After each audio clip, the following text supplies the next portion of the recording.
Hello, everybody. My name is Kyle, and this is the Conservative Take, the Top 3 show. This show is where I take 3 topics. Typically, I have a guest, and when we do that, they'll take a topic, and I will take a topic, and then we typically collaborate on the third topic. But today, it's just going to be me. But I do have on my third topic, I'm going to bring in a question, not a question, but a status that I came across on my Facebook. I'm going to share that. I got permission from the person who did it, and I thought it was very profound. It's a very good statement, and it's something that we should all be mindful of when it comes to what's going on in Seattle. So how's everybody doing tonight? Again, my name is Kyle. This is the Conservative Take. This is my channel where we take culture, TV, movies, we filter it right. And this is a format that we do where I basically take about an hour, sometimes 45 minutes, and I talk about 3 topics, typically that are not really covered that much in the media, but there's so much stuff going on now that it's almost impossible to avoid some of the bigger topics. The second topic is going to be one that I'm pretty sure that most people on here have no idea what that is. And when you see it, you're going to be really disgusted by it. That's going to be across the board, no matter who you are or what side of the fence you sit. Now, on this channel, I try my best to try and make things so that it is as neutral as possible. But right now, it seems that the line is being drawn down the middle, and you almost have to pick a side now. It's kind of sad because in politics early on, when I started coming on, it was a situation when you could pretty much be on one side of the table and then reach across the table and talk to that person about your differences, and you would not get your head bit off. You would be able to talk about it, disagree, and go get coffee afterwards. That was something that I was used to. It made politics fun, and it made it really exciting, and you could learn things because you actually were exposed to things outside of your comfort zone, outside of your wheelhouse, and outside of your echo chamber. Right now, it seems that everyone wants to stay in their echo chamber. And so what came to me as an idea for a channel was to come up with something where allow people to see culture, pop culture, and politics and movies and news and whatever, and see it in a way that is not presented to them normally. Typically now, today, we see the media is almost entirely left-centered. That includes the Drudge Report. We did a video on that one to show you how the Drudge Report has been contaminated, but it doesn't just stop there. It goes to other sections of our society, and you can't escape it. You can't escape it from the NHL. You can't escape it from the NFL. You can't escape it from the NBA. You can't escape it from Star Wars, from Star Trek, from Ghostbusters. You can't even escape it from NASCAR. It's to the point now, it is totally ridiculous. Everything is slanted left. And now we're at the point where you think one way, you are castigated across society. And now it's only getting worse.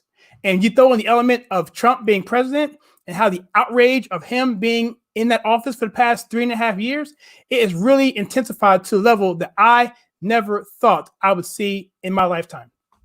So what I want to do on this show is talk about the main thing, and that is the lead item is going to be dealing with the war on the police officers. You know what? This is really personal to me. So before I get into this topic, the topic is going to be, again, the war on cops. And what I want to do is talk about this. And I want to talk about how my life has been impacted by police and why I feel that this is such a dangerous area for people to go down. And how also the data from the left attacking the police officers has not only gone overboard, but it's been so misleading and outright deceptive because the data, the evidence is not there to support it at all. And when I see stuff on my Facebook or wherever I see it in conversation, I simply say, show me the data. Where is the data to support what you're saying? You're saying that police officers are essentially hunting down young black men for what? For sport? And if that's the case, and it's so pervasive, where is your data to support that argument? And so now it's like, because that data is out there and they can't refute it, they marginalize you. And the big thing now with what people are saying is this. They're saying, oh, well, they are tone deaf. Tone deaf, what does that mean?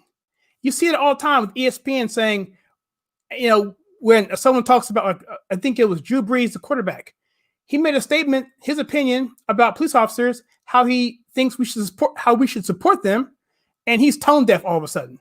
And he's the worst person ever, and he kowtows and has to apologize. And quite frankly, I really can't fault him for apologizing, because I think he was caught blindsided. I think he didn't think that kind of reaction would come from that kind of statement. So he was unprepared. So we need to come up with ways to frame arguments in a way that is irrefutable and almost impossible to get angry about. One thing the left is very good at is forming language where you can't possibly be against it. And if you go against that language, all of a sudden you're the ism of that particular topic. If you are Planned Parenthood, you're misogynistic. If you are, if you push back even a little bit on Black Lives Matter, all of a sudden you're the racist, you're tone deaf, you're wherever you are. And so we need to come up with ways to put our argument out there in a way that is crafty, truthful, and not to be interpreted by the left for what you're trying to say. They're going to try and spin it any way they can, but it's getting more and more difficult to do that. But we're going to have to become more creative and be a little bit more courageous in some of our wording, or just simply lay out facts, because really that's what I'm going to do here tonight. I'm going to keep opinions aside. I'm just going to say, here's the evidence. And if you can come up with something that is contrary to that, let's go for it and let's talk about it. Okay. The big deal now is systemic racism. What does that mean? And I will do something on that. There are some other things that came out from Ben Shapiro and Walter Williams and Thomas Sowell. All these guys are brilliant. And I'm not going to deal with that because there's enough evidence out there right now to talk about that intelligently. But I do want to respond to that in some way in one of my walkaway series, because I think that's an important thing to deal with, because that's going to come up going forward in conversations. All right, so I've talked enough. So the first topic here is war on police. Okay, so what we saw essentially back when Obama was president, at least I can remember, is when they had the beer summit. It was the situation where the law officer, I can't remember the actual details, but President Trump said that the law officer acted stupidly, or forgive me for not having the words correct, but he basically said the officer didn't act the right way, and he had a beer summit with this. I don't remember the details. I apologize. But the point was, that's kind of where things started off. Okay, they had the Trayvon Martin case, and then when that happened, Black Lives Matter really kicked in, and we started seeing more and more negative things about police. You can go all the way back to some of the movies in Hollywood, like some of the New Jack City, and go back to some of the older films, some of the rap lyrics back in the 90s. Colors was another one. Ice-T, his lyrics and some of his songs, if you want to call them songs. And so you start seeing some of that. And of course, Rodney King in 92.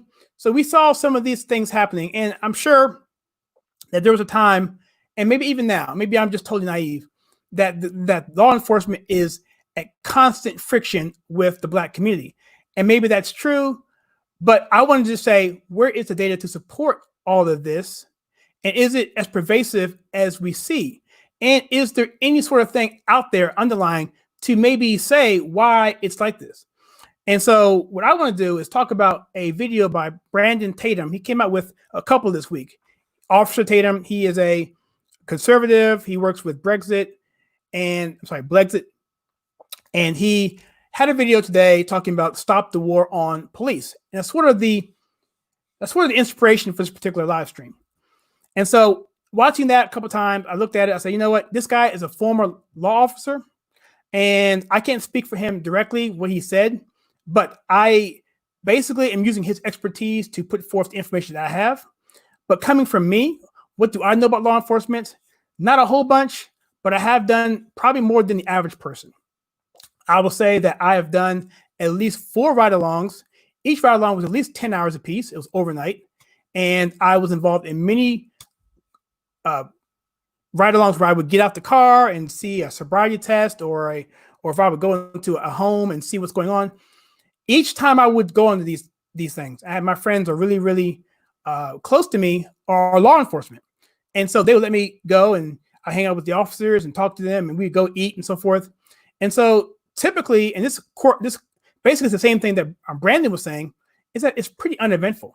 Law officers don't do these kind of things we see on TV every single day, police shootings or things like that. It's a fairly, mundane type of deal that they do every single day.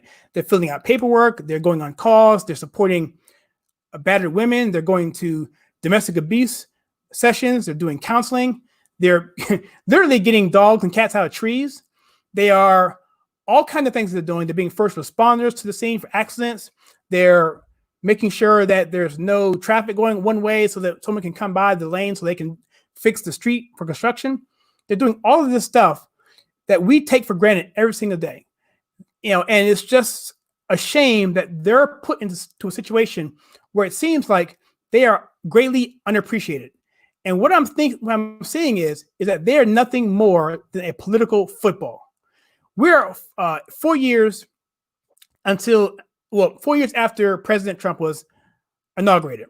And we have about 6 months to go before the election happens. And so what's happening here, and this happens all the time, is that they take these issues and then they take them and make them into what I call political footballs, and they play games with it. They toss numbers. They want to get people riled up, essentially, so they can get votes. And I think with this particular instance with police, we're talking about the core fabric of our society. Keeping people safe is the core fabric of society. And who does that more than anybody else? The police. And now we're getting to the point now where some areas of the country can't be inhabited with police because they're being sectioned off, like in Seattle. Or police officers' rules of engagement are being to the point now where they can't even react to a crime because they're afraid they're going to get fired, litigated, or arrested. And the situation we saw in Atlanta, I had a video on that one a couple days ago. I mean, I would just suggest to go check out Brandon Tatum's video on that account. I'll leave a link in the description below. I'm not going to talk about it because I'm not an expert, but I have my opinion on it. And that opinion was based on his and several other law officers I spoke to that particular day, that we feel that it was a justified shooting based on all the evidence, including Georgia law. He actually puts out he puts out the actual statute or the actual handbook of the procedures for the engagement for deadly force. And it falls right in line to what happened. But again, that's getting off subject. So what I want to do quickly here is I want to talk about some facts here. I'm going to talk about some statistics about what is going on with law enforcement. Are the police really racist? Are they really doing these crimes on Black people just for sport, just because they feel like it, just because they got something going on? Now, I will caveat this by saying this, that what we're seeing now for a long time is that there's been a cancel culture movement towards police officers. And that we're seeing is that there's been less support for cops. There's been less lifting them up. There's been less positive coverage on them. And so what's happening is, and this has been confirmed from several law officers myself who've spoken to me, that these law officers just don't want to be cops anymore. The incentive is not there. Why be a cop when you're going to be spat on, shot at, cussed out, risk your job? Someone's going to put a gun on your face and you can't fire back because you're afraid that they're going to be, because if you kill this person, then all of a sudden you're going to go to jail. That kind of stuff. Who would want to do that? What kind of incentive is that to be law enforcement? So I will concede that element of it, that we may not be getting the best officers. That's a discussion we're willing to have. And that's a discussion that we would like to have. But these stats here from 2016, I'm reading straight off of Prager University. And what I'm going to do, I'm going to go here and we'll go to some other ones from the Daily Caller and a few others. So right here it says, police officers, I'm going to pull this up on the screen here so you can guys see it. Let me do that. All right. So right here. So police officers are more likely to shoot an unarmed white suspects than unarmed Black suspects.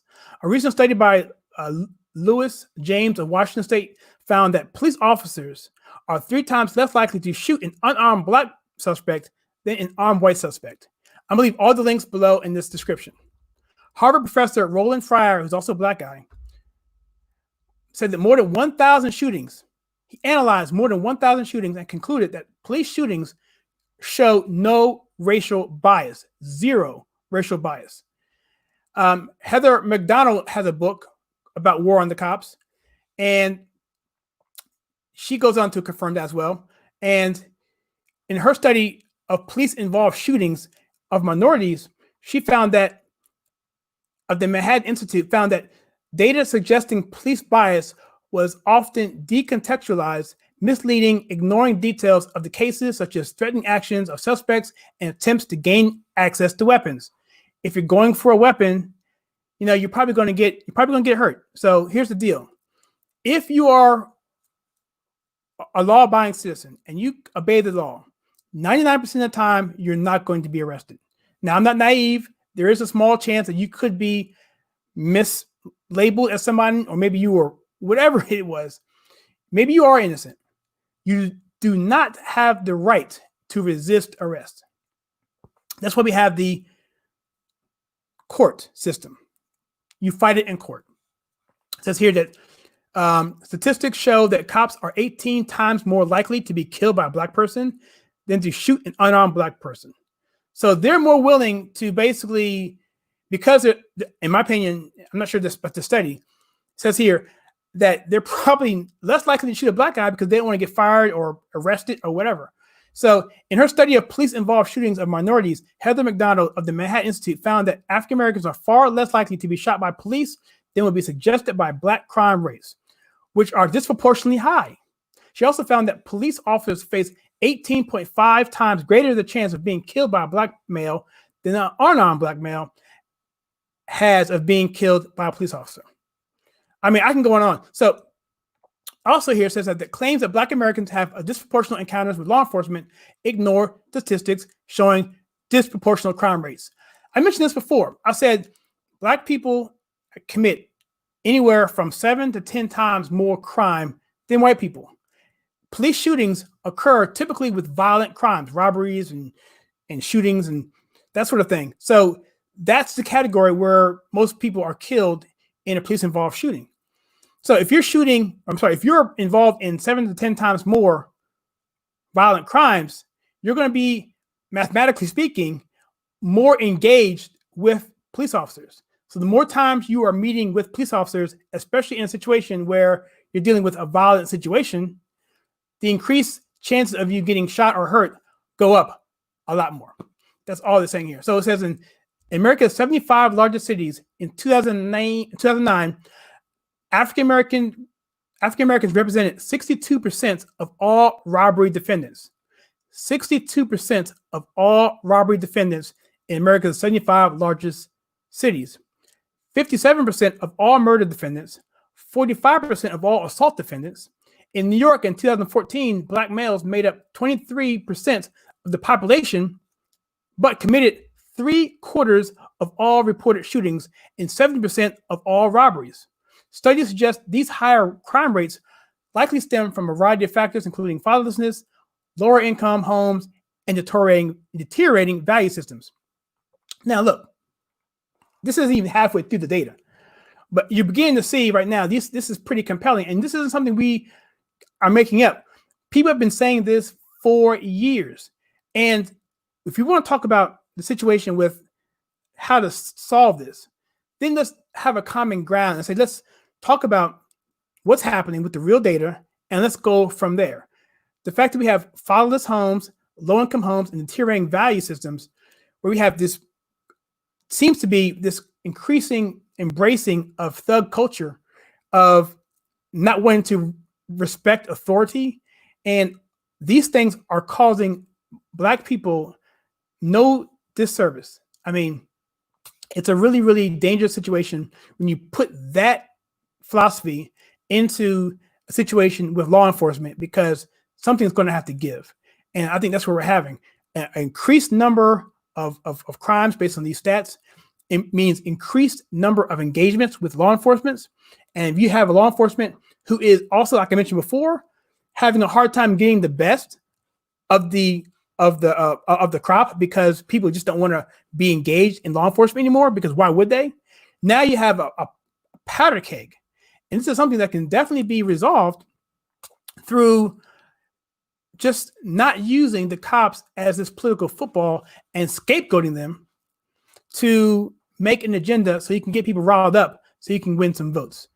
Let's go over here to this article here. This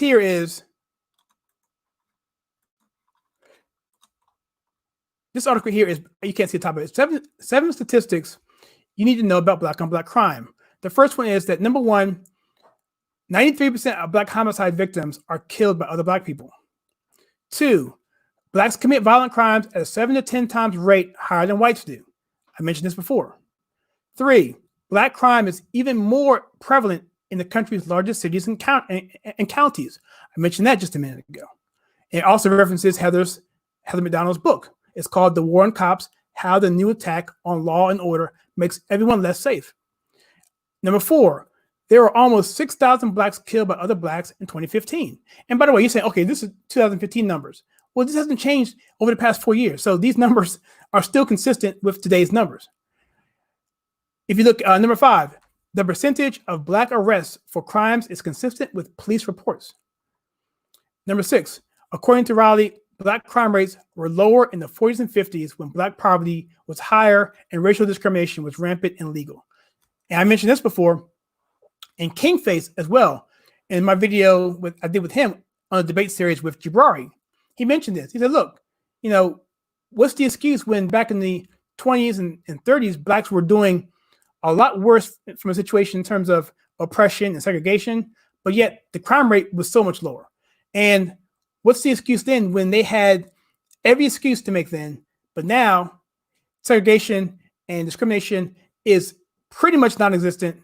I know people are going to argue that point, but let's just face it, guys. It's not the same as the 60s. I'm sorry, it just is not. So what's the excuse there? And number 7, according to McDonald, a straight line can be drawn between family breakdown and youth violence.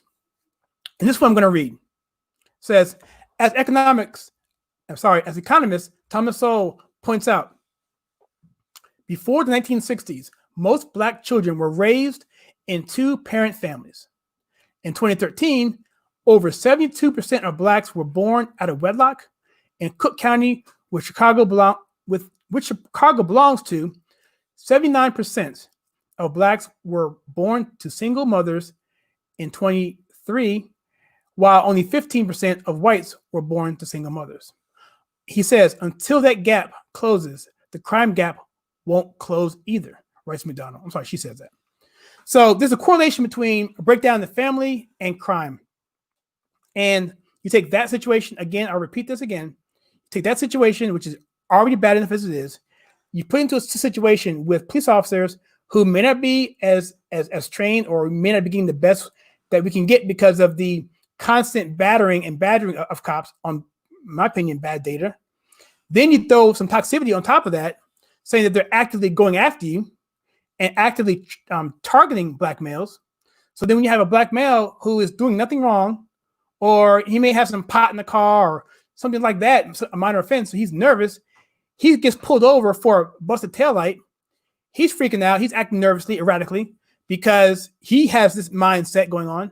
It's almost like art imitating life and vice versa.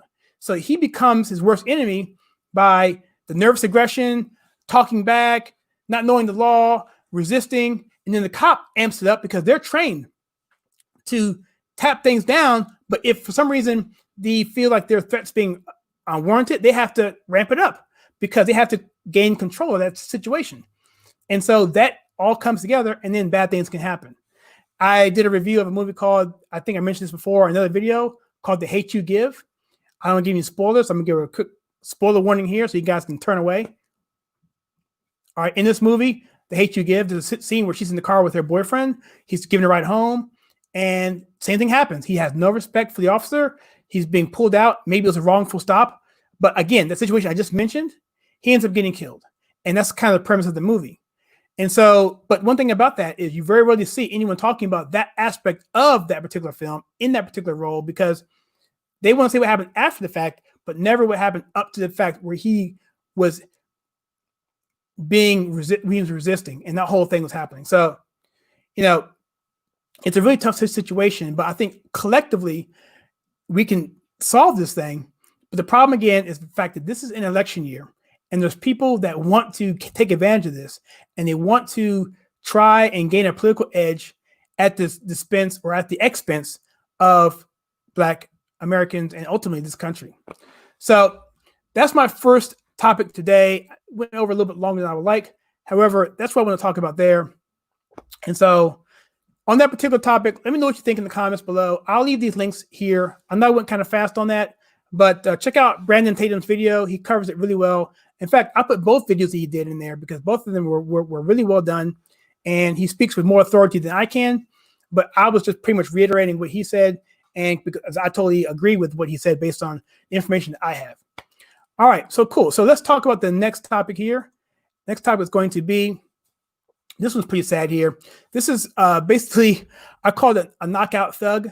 And essentially what happened here is that there was a video up in New York. And if you remember back in the day, there was about 5-6 years ago called the knockout game, where people would walk down the street and just randomly punch people, typically older people or just people who weren't even looking. They would just sucker punch them and knock them out and film it and then laugh at them and go running off and show their friends on Facebook or whatever.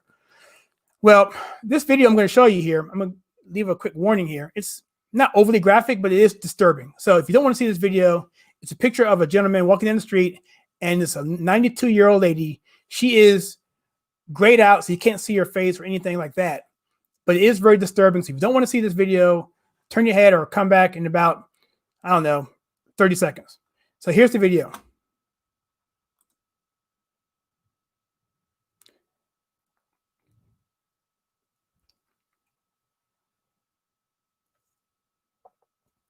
I'm going to play that again.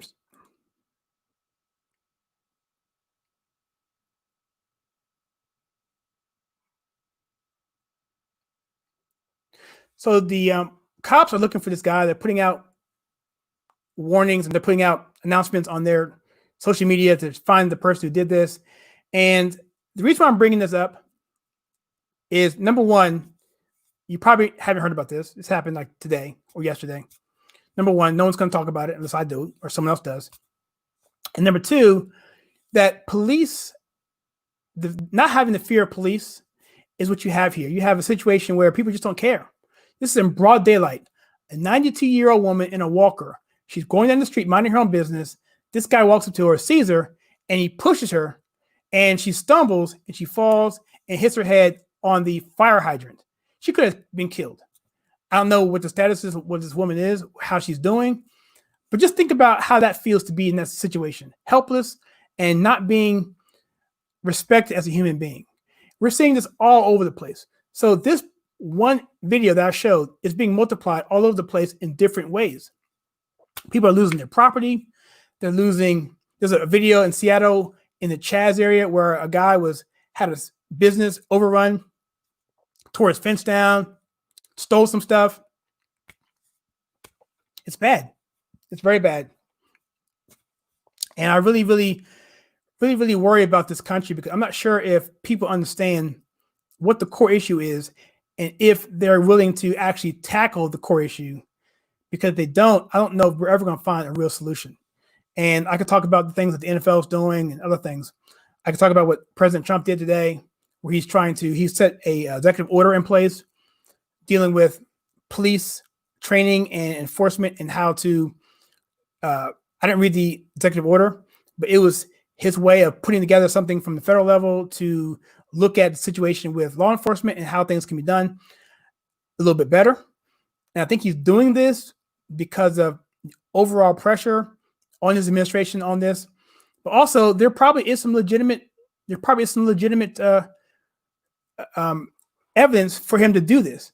But the problem I have is that it's gone so far over to one side, it's hard for me to even really give anything much credence. When you have, I think it was Boston College University or in Boston, where they allowed police officers to come into their facility and use the bathroom. The left found out about that and then shamed the university to apologize for allowing law enforcement to use the bathrooms. And you look at LA, Los Angeles, after the riots with the Floyd situation, they retroactively pulled their overtime for dealing with the riots. And I can go on and on. There's other cases where law enforcement just is not treated fairly, not treated as human beings. I mean, it is so difficult to be a cop nowadays. And I mentioned this before in another video. You know, if you are a law enforcement officer and I'm out in public and I see you, I'm paying for your meal. That's, you know, I don't go out much because of what's going on pretty much. I just don't. I just don't. But if I'm out and when I'm out for the foreseeable future, I'm going to do that. And I'm sure they may not let me do it, but I'll just throw some money on the table. If you want to give it to charity, have at it. But I need to internally let people know that I have the deepest respect for our law enforcement. What they do with themselves, put themselves on the line every single night, leaving their families, leaving their kids, not knowing if they're going to come home safely, to go out there and get treated like they're being treated, for an overwhelmingly majority of those doing the right things, and the small minority that may not be, or that aren't, or just statistically speaking, there's always going to be a minority that's not. I just don't see the response being proportional to what we're seeing with the data. Now, if you come back to me and say, hey, Kyle, here's some data right now. This is where cops are hunting Black people for sport, and this is what's happening, and the evidence lines up, then that's one thing. But I've yet to see any of that at all. All I'm saying is, well, he's tone deaf. He's not what he's talking about, and let's cancel him. And I think that's really, really, really unfair and unfortunate. But I think, again, it's coming down to the political football of the election season. They want to get votes. They want to get people riled up so they can get their agenda across. And but the problem is that people's lives are at stake, and that's the thing. And it's also breaking down the moral fabric of our society. If you can't protect people, then where are you to go, other than the Second Amendment? And they're coming after that as well. So, you know, it's a really, really, really, it's a really, really bad thing. I just no other way really to say it other than that. This is a really, really bad thing. I hope America can wake up and see what's really going on. And I hope that when people go to the voting booths on the first week of November, that they will remember all this stuff and realize that their personal freedom and safety literally is at stake this election. And we can see it everywhere on the news, all over the place. It's no longer theoretical. It's no longer theoretical. This is actually happening. We saw what a lockdown can look like for 3 months. We're seeing now what civil unrest can happen. We see all this stuff happening. This is not theoretical, guys. This is really happening all over the country, and they would like to expand this to your hometown. And so with that, I'm going to segue into the next topic, which is this particular status that was put on this person's wall. Her name is Sarah, and I don't know how to pronounce her last name. I'm going to try. Her name is Sarah Steele, I believe. I'm going to pull this up. I didn't redact it because she gave me permission to put this up. So here it is. I'm going to make myself a little smaller. All right.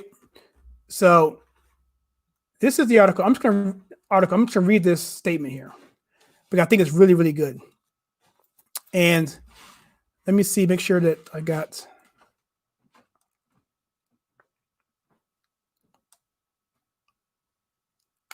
All right, let me read this. So Sarah says today at about 5 a.m., she says, lots of people are looking at the situation in Seattle. And by the way, Seattle. So in case you don't know, Seattle essentially has 6 blocks cordoned off by a left-wing group who essentially wants to create their own separate country. It's called Capitol Hill Autonomous Zone, and they're basically trying to create their own country, which is separated from our sovereign laws, separated from cops. I had a video before which mentions this. The police chief said that there's actually crimes going on that they can't go in there and resolve because the police are not allowed to go in. There was a dumpster fire in there. They had to call the fire department in, but the fire department normally is not let in. So they're staging this area, and it's become pretty insane. They have a warlord going around who's claiming that he's in charge of everything. This video of him passing out guns to people at random appears, and it's just total chaos. And so people are calling for President Trump to go in there and do something. He's made announcements to the mayor and to the governor of Washington State and Seattle, respectively, to do something, or I will, what the president said. And what people are saying that this could be a situation where the president and the administration is being set up. And I saw something on, I believe the article was from Breitbart, I believe, which basically said you should be a hands-off approach on this, because all that's going to happen is they're going to go in and it's going to be treated like a invasion, and they're going to point and put the Trump administration on notice as being the dictator that they've claimed for the past 4 years of being, even though it's more like the governors that are of these lockdown cities and states and mayors of these various cities are actually acting more tyrannical than the president ever has.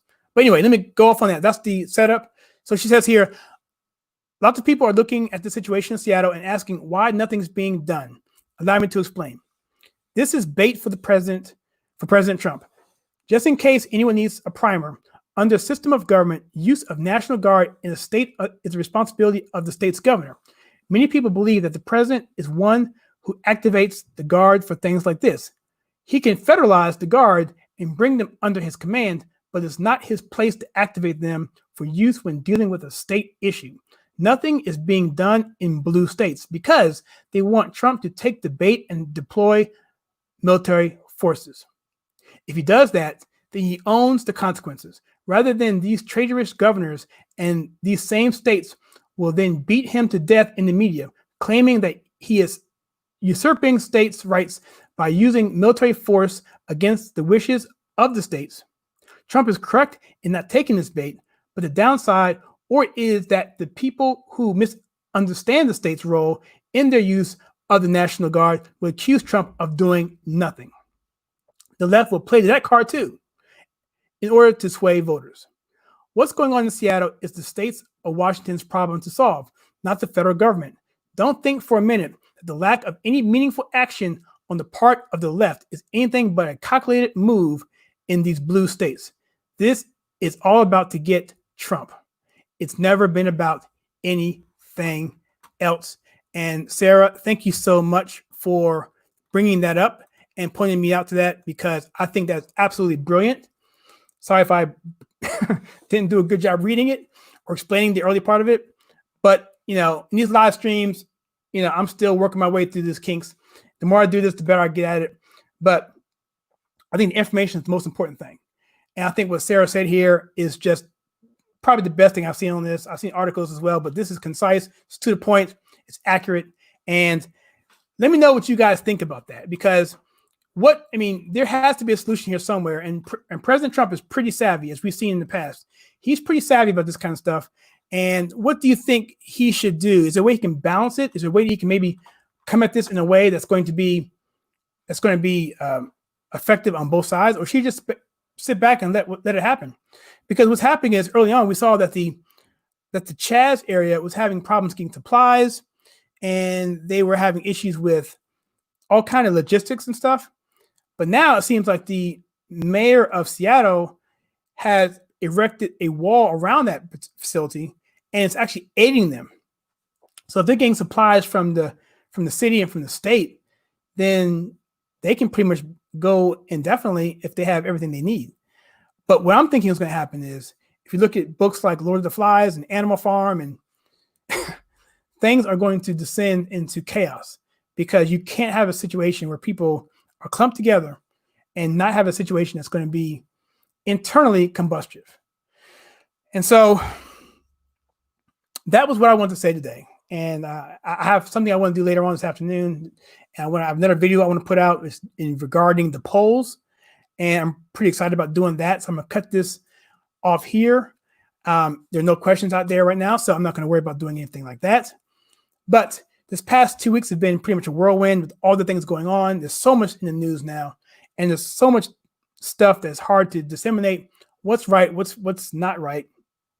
And what I would recommend is grab some sources from either side and try and go through them and look at the fine lines and understand that we are in an election year.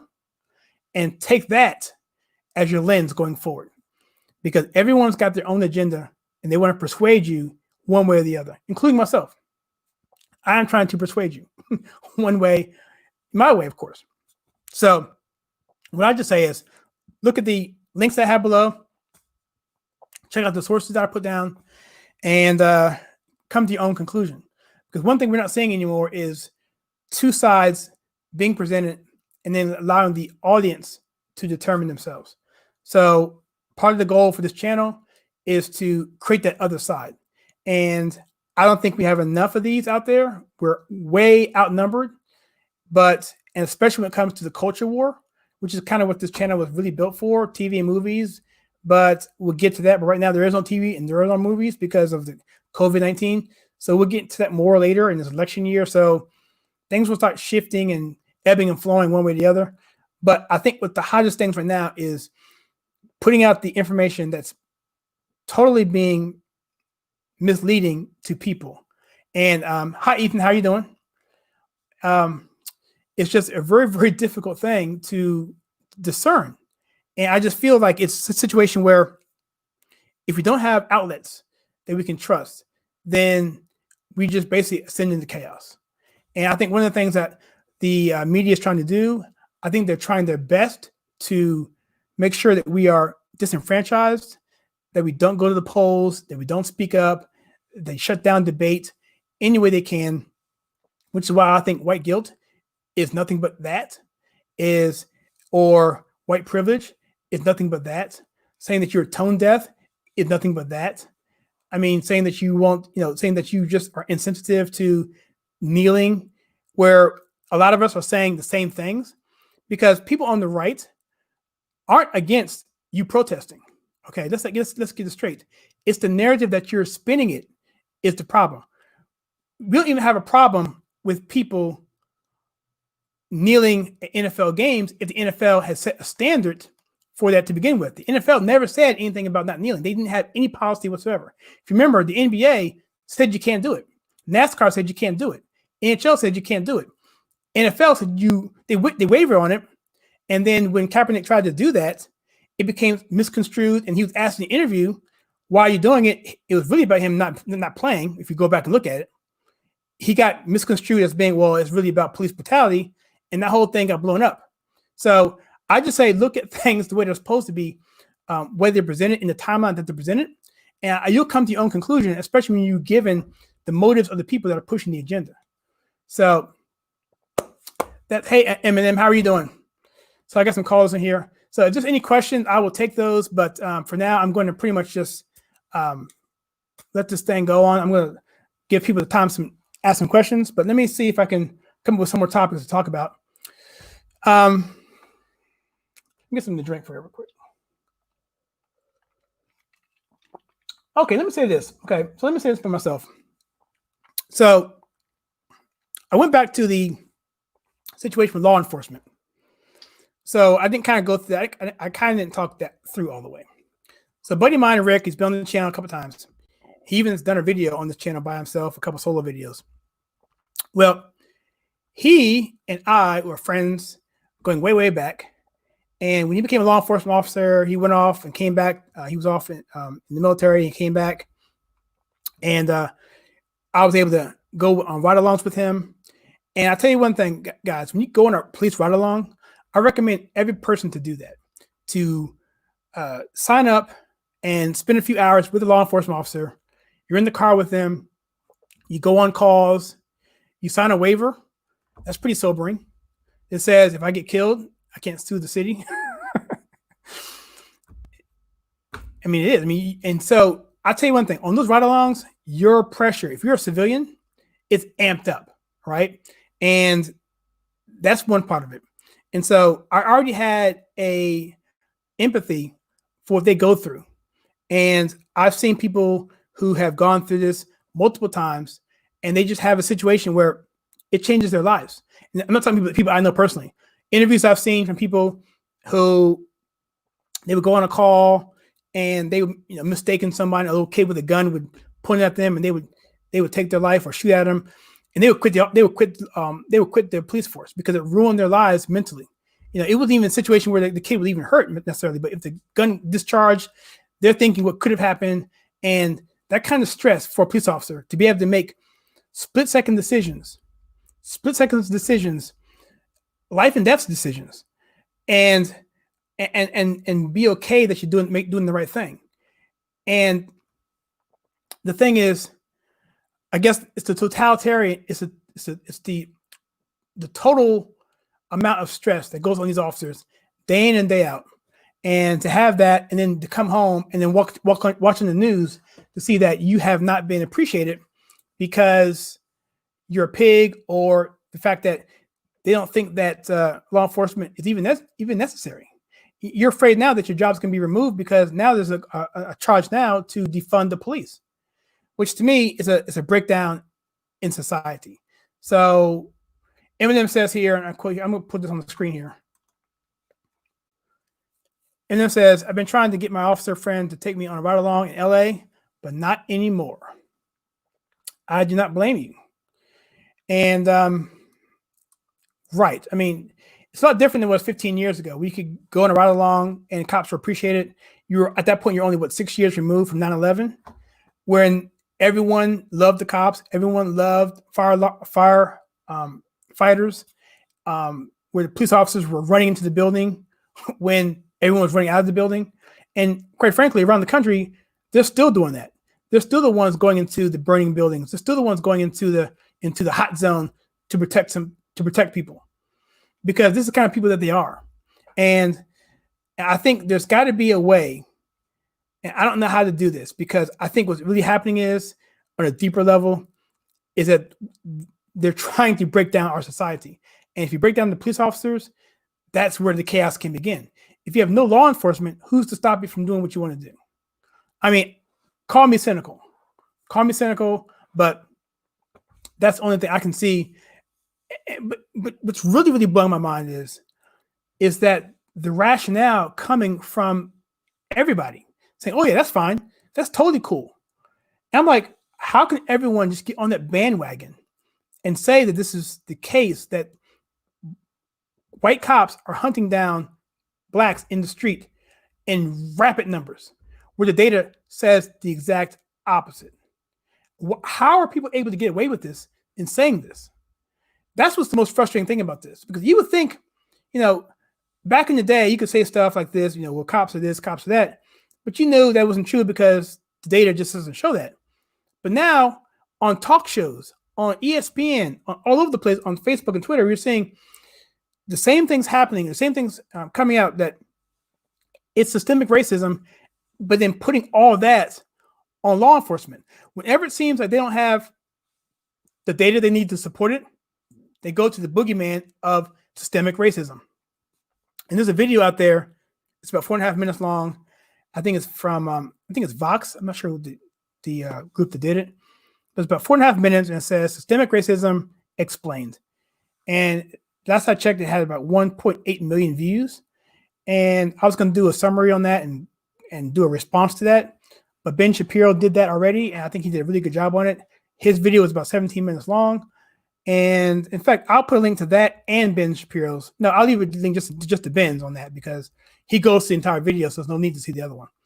And he basically debunks the whole thing. And also Thomas Sowell does the same thing. He debunks it. And Brandon Tatum debunks it in his own way. Because what's happening is they will cite things like redlining, a practice that happened in the 30s, which basically said that if you were if you live in a different area in the country, that the banks and lenders, insurance companies, could redline these areas out, meaning that the banks didn't have to loan you money for homes. And that meant that black people or people who lived in these areas, predominantly black, were not allowed to purchase homes, and therefore you have the effects of that. Well, first of all, that whole redlining act that came out was coming out of the FDR New Deal. That was a Democrat policy that was put in place by a Democrat president. They never tell you that, right? And what I would say, pushback on that, in addition to what Ben said and Thomas Sowell said and what Brandon Tatum said, is the fact that these leftist policies have done nothing but do that. They've done nothing but hurt the Black community across the board. And so once that practice is starting to fade out and die out, we start seeing a shift to bigger and better Black ownership as well. So, these situations that are called systemic are really just bad policies, and people buying into these policies had less to do about race than had to do about culture and about,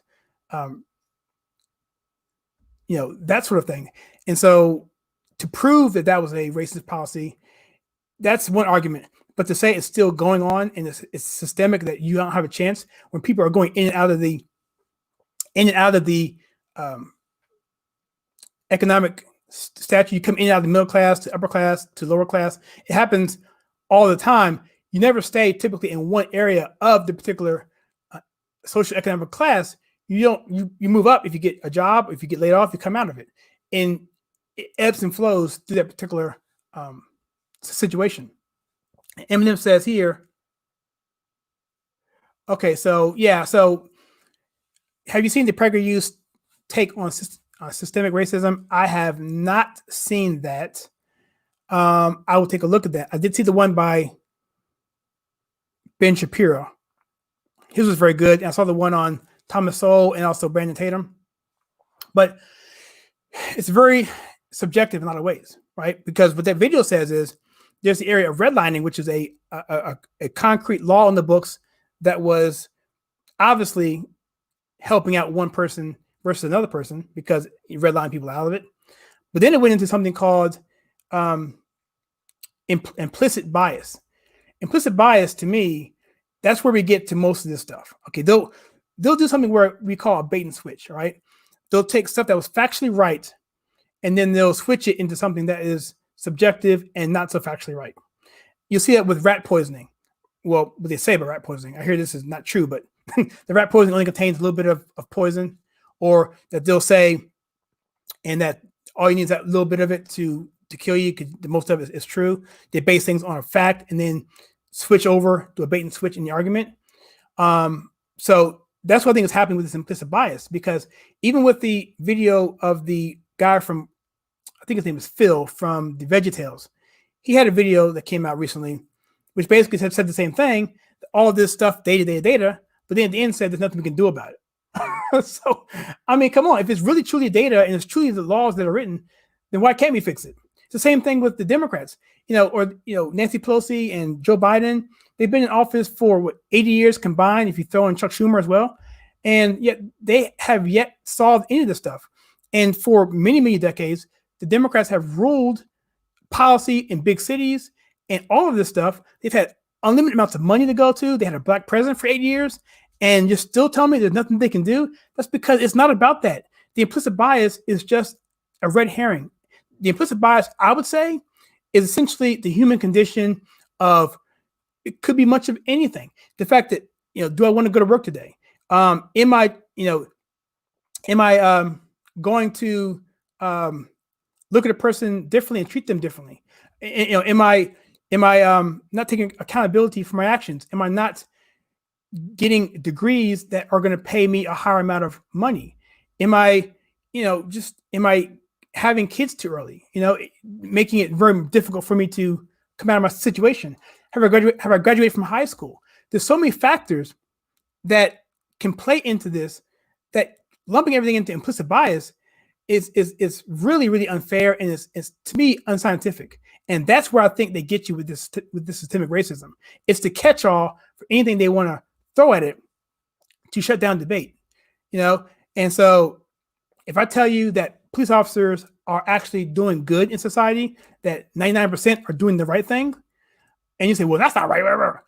And I show you all the information that I said before, where I showed you all those stats about cops being more likely to be killed by a black versus the other way around.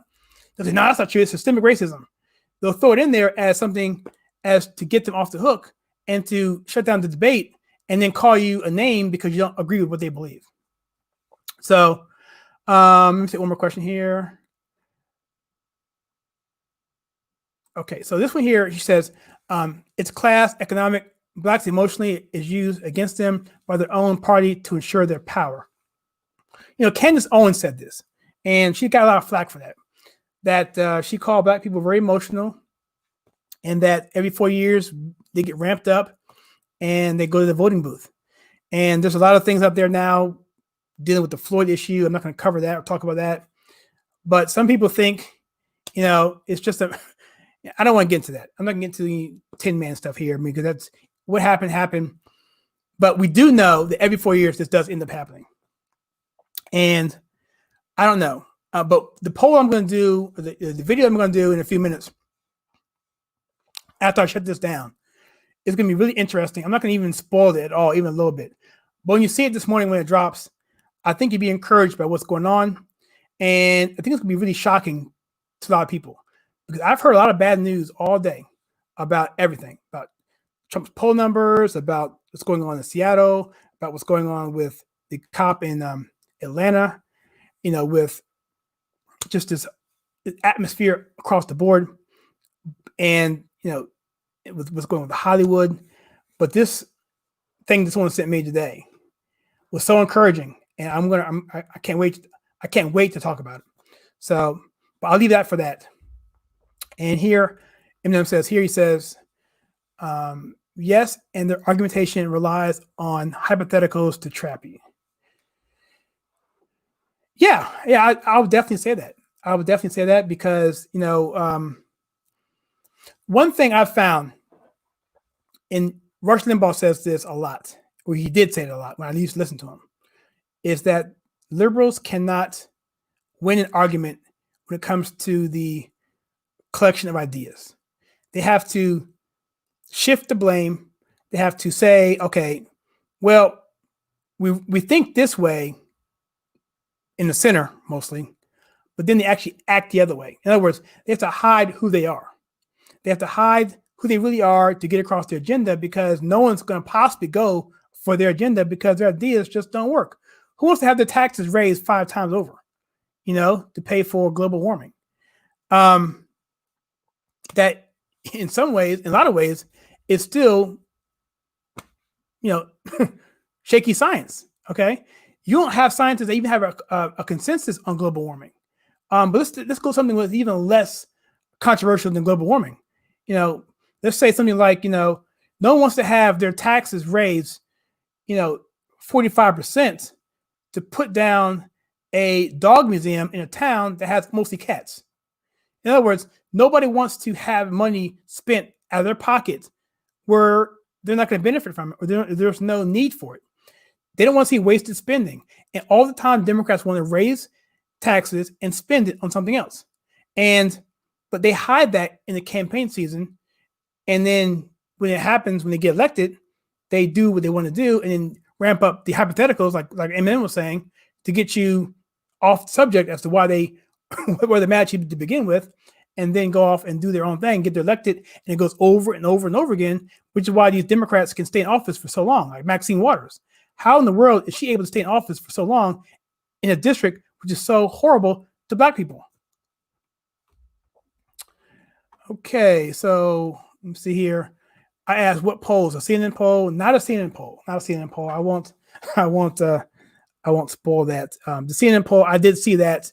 I think if you're referring to the CNN poll that had Trump down by was it 16 points, I believe, something like that. And I don't remember if that's the poll or not. But first of all, let me say this about national polls. National polls right now are incredibly unreliable, especially when you're dealing with, in the internals, have to deal with polling that has to do with people that are registered voters versus likely voters. That's number one. Number two, the sampling of it is going to be skewed to Democrats because that's just what they do. Because there are more Democrats than there are Republicans. So the pollsters are going to give an edge to the Democrats. And they also have to get people to answer the phone calls. And because many Trump supporters don't answer the phone calls, they have to make assumptions and guesses.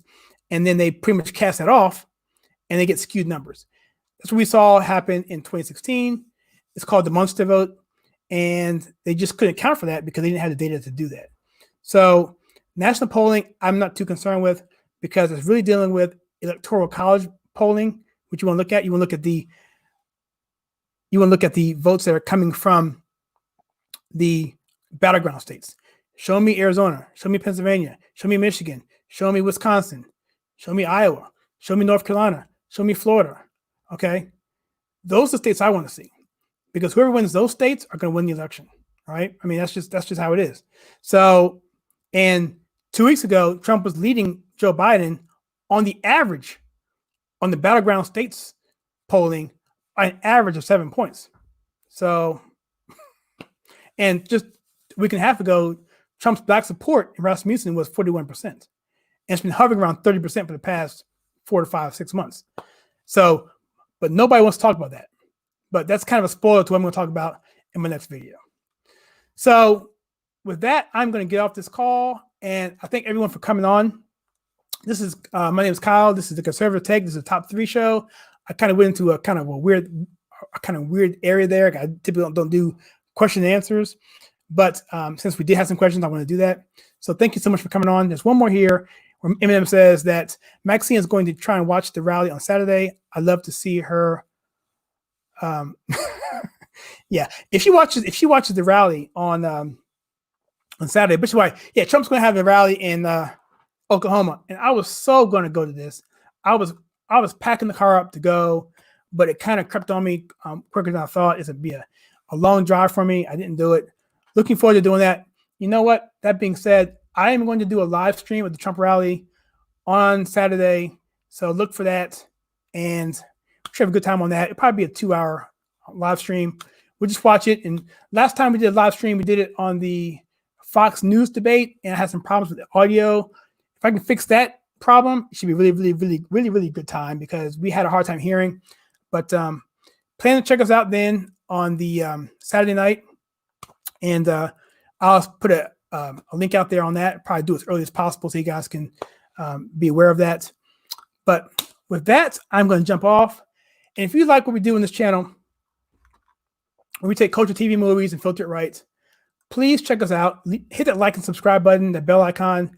We're trying to get to 10,000 subscribers, and we're going to start a campaign pretty soon. Hasn't kicked off yet, but I'm going to brand it all together, do a campaign, do a massive launch. Well, I'd like you to join us, because 10,000 subscribers will make this channel so robust and allow me to not ask for any money, okay? Because there's a threshold within YouTube where things can happen. About 10,000 subscribers who are engaged. If you get 10,000 subscribers and about a tenth of those are engaged, there's so much you can do to keep it self-sustained. I'm not doing this for money, but at the same time, you know, it would be helpful to be able to do more stuff. I can hire somebody to help me with some of this stuff, because that's when I start doing more content and be more back of the camera and putting more content out there, having multiple videos a day on the different subject matters. And so that's going to be the drive for the next phase of this channel. So again, even with that, it's not going to be much money to be made. And that's not what it's about. To me, it's about saving this country. It's about having a voice out there to allow people to speak up, be heard. And at some point, I want to also train people on doing the exact same thing. I have so much knowledge on how to do this stuff that I've looked at for the past year and a half, 2 years, of how to light a video, how to make audio right, which took me 2 years to get good audio and do all on the cheap, right? How to set up a live stream, how to get your stuff synced up, how to edit a video, how to do compositions and transformations and keyframes, how to market your channel. All this stuff is overwhelming for someone to try to do this. And I like to be able to be in a position where I can actually put that and bottle it into a couple courses, so people can actually do this and duplicate it on their own environments and have growth. And we can collaborate and then maybe move it into another area outside of YouTube. Who knows? That's kind of my thought process here. It's to grow this thing and to give people tools to be heard in a way where they don't feel like they're being shadow banned. Okay, so I've talked way too much. So again, thank you so much, everybody, for coming on. God bless everybody. And I really love all of you, all the content that's going on. And you guys keep me uplifted, because partially when I get to do some of this stuff, you kind of have to dig into MSNBC. You kind of got to dig into CNN. You got to watch these videos. You got to watch these speakers. You got to hear what they have to say just so you can have an inkling of what's going on. You got to edit it, and you got to cut it, and you're hearing this stuff over and over and over again. You're like, oh, I want to hear this. One video I did with the Kingface video with Jabari, had to watch that video about 15, 16, 17 times in like a weekend. And it's like, come on, it's like, it wears on you. And so the support that I get from the people in this audience is so encouraging to me. I try and respond to as much as I can online, even the negative stuff. And even the negative stuff is constructive. If you want to say something negative to me, if it's constructive, I'll look it up. You know, there's a comment that came across on the Candace Owens video. And I said, oh, you know, that's a really good point. Let me go check that out. And I put a response out there.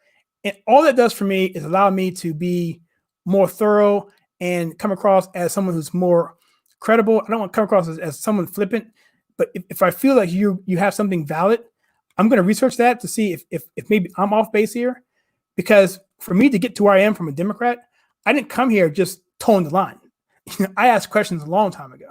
And I'm constantly reevaluating myself, putting what I learned against my worldview, which is a biblical-based worldview, six-day creation worldview, and then marry that with that. And if it fits in line and it makes sense and there's data to back it up, I will even maybe change positions, you know, because truth is truth and we're learning, we're growing.